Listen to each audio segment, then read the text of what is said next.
Introing with Bon Qui Qui. Okay, we haven't done that in a while.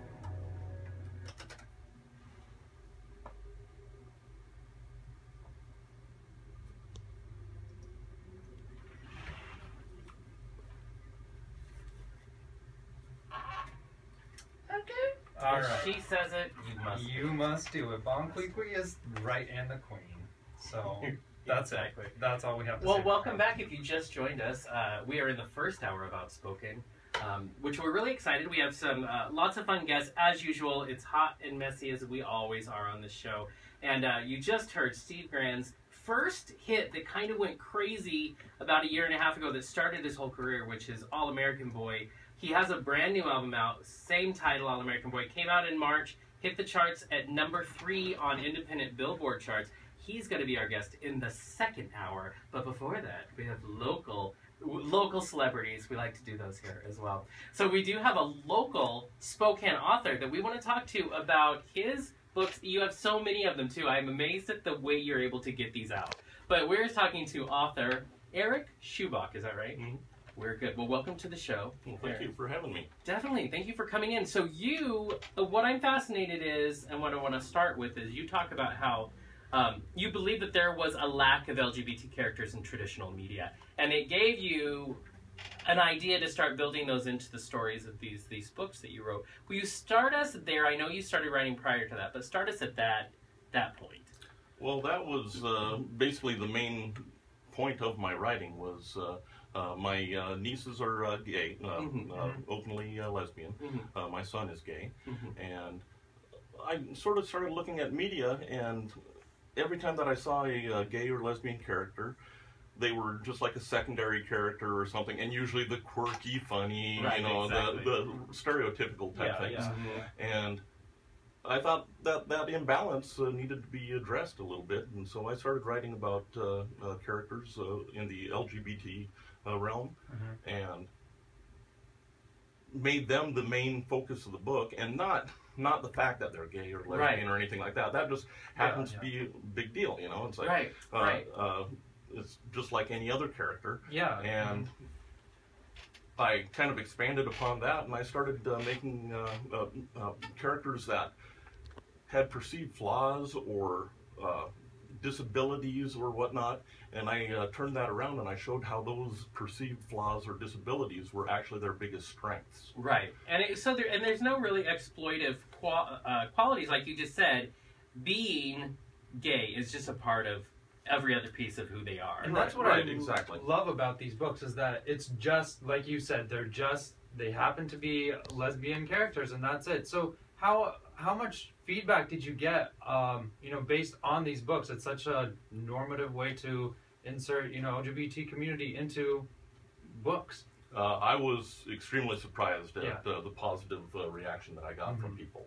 And the fans have gone wild for especially the romances, like my Music of the Soul series, which went 13 books, and my spin-off series of that, which is London Harmony. And people are loving it, especially people in the gay community that are saying, hey, you're not making a big deal about it.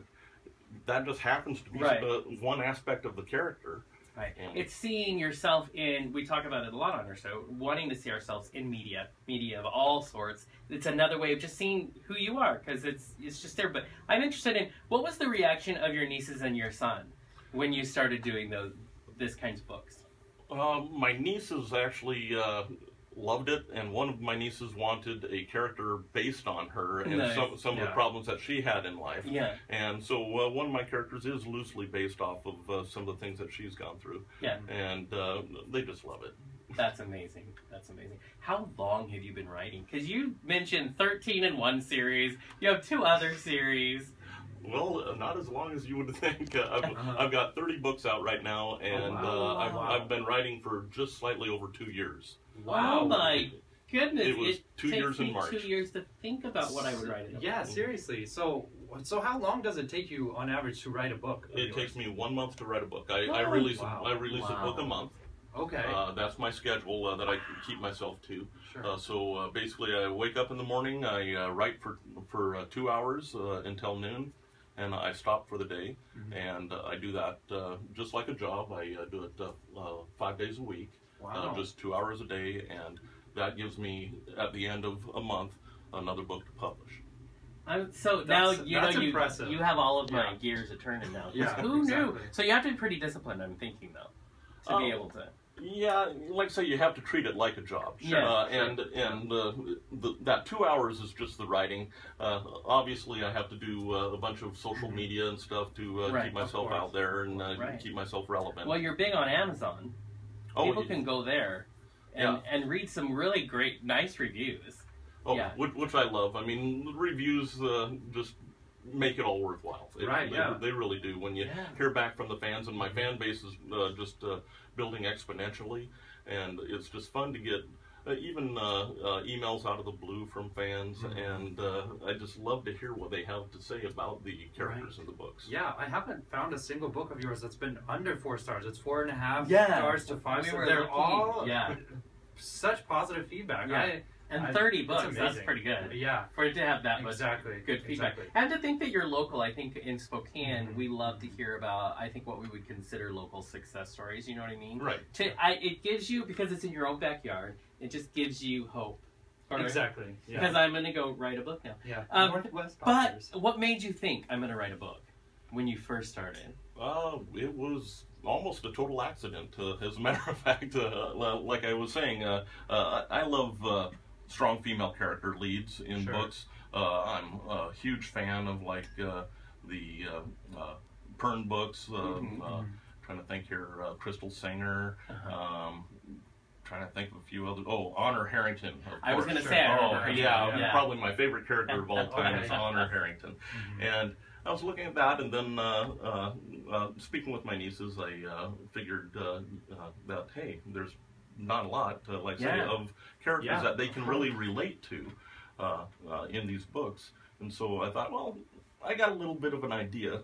So I sat down one weekend. It was 8 o'clock on Saturday morning, and by 8 p.m. Sunday night, I had my first book written. The entire book, Music of the Soul. And I published it. I figured, self-published. I figured... I'll sell maybe 4 or 5 copies to family and friends who feel obligated and they'll never read it and all that type of thing.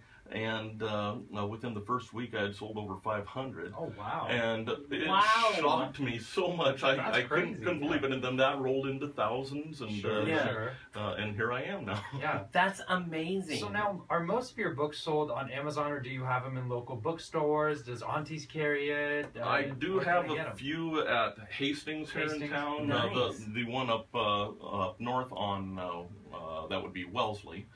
And... I've got, I market on Amazon, of course, paperback and ebooks, and audiobooks. Audiobooks are huge right now. Then also... The Schmerer man, our producer, he's addicted to audiobooks, I can tell you this. Great. They're always blaring in his I have plenty. There you go. Love that. But there's, I also market on Barnes & Noble, on, Smashwords, Lulu, all the online venues. Right. Is this your career now? Is this what you want? Is this your life now? Yes, it is. I actually, when I started this, I didn't know this was going to happen. And, everybody always says, hey, I want to write a book. And I've been saying that for decades. And I never wrote a book, but I always said I wanted to. But then when I did it, it's like, wow, that was kind of cool. And started writing more. And I started making more money at that than I did at my full-time position. Wow. And so last year, on my 1-year anniversary of writing, at that time I had 12 books out, I put in my notice at work, and now I do this full-time. And it's the most amazing thing I've ever done in my life. I think that's amazing. It's a life changer. Oh, it is. That's amazing. And you really care about your characters and your stories. And I think that's probably what people pick up on and why they say such amazingly nice things about it, is it seems like you really enjoy it. I love my characters. I seriously wish that they were my friends and family. Yeah. Nice. I get into it so much that after I write the books and I release them, then I actually sit down and I'll read them and you know, act like I'd never heard of them before. Exactly, and I just love the characters. Sure, get into it. So now, obviously, you release a book every month, so we know that there's going to be a lot more coming. What are some of the upcoming books? Is there more sequels to series, a new series, more individual books? What can we expect from you? A lot. A lot. I love that. Yeah. A lot. As I said, I recently ended my Music of the Soul series for the spin-off series, which is London Harmony, which is the same vein and the same world as Music of the Soul was, but it's based in London instead of Seattle. Okay. Gotcha. And that one will be my main staple because, like I say, Music of the Soul was my bestseller. Yeah. And I'll be putting every other month is a London Harmony book. Then in between there, I release a sci-fi, fantasy, post-apocalyptic, whatever you can imagine of genres. I'm right now writing my Dracon series, which is extremely popular right now. Yeah. And the most popular series is my Bridge series. Oh, that's right. Yeah, that's the one I got. Got to read the Bridge series, The Troll. The Troll, yeah, because that gets into the, like you're saying, the sci-fi aspect of things. It's funny because you do, then anybody from all genres kind of get an idea, they get to feel your work. Right. You know what I mean? Which must be really nice to do. But this is amazing. So, is there a website? Do you have a website personally? Is there a Facebook page we can send people to? Yes, I have my Facebook page, my Twitter account, obviously. I've got a blog. My main website right now isn't really geared towards my books, but has links to all my book sites, which is erikschubach.com. So it is erikschubach.com. And is that you under Twitter, just at Erik Schubach? Yeah, it's just at Erik Schubach, okay. all one word. Definitely. So, and everybody who's listening, of course, we have the link to Erik's stuff on our website, hotmesssunday.com. But go check out on Amazon. You can go to that site, our site, to link to him, and go check out the different sites where you can learn more about Erik, and then get on board and be part of these people who are already loving the series that Erik's doing. And you get to support a local boy, which we always like to do. We love here. to do that. And now, I'm just going to leave the rest of the show to you because I need to go write a book. So yeah. it's all yours today. I'll take it. Go write the book. I'll follow you Eric, after. One last thing before we let you go. Sure. What advice would you give to somebody out there who wants to start writing, who wants to start doing what you've done? What is the best first disciplines that you would suggest to them to start doing? The obvious advice is to write. Just write. Everybody has the idea that they want to, but only like 1% of the people out there actually take the time to sit down and write what they're thinking. If you take just 20 minutes a day, 20 minutes of your day, that's sitting down, reading a newspaper, whatever, and write. That would give you about let's say 2,000 words. Right. Okay, so you got 2,000 words in a day that you write. In 25 days, you have a book.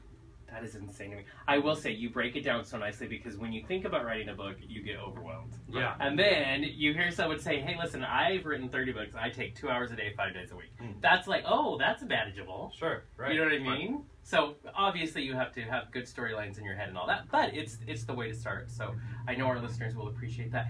Erik, thank you so much for taking time on a Sunday, Mother's Day of all days. No problem. But it's beautiful here. We appreciate you being on Outspoken. Thanks a lot. Thank you. Good luck with everything coming up. Thanks.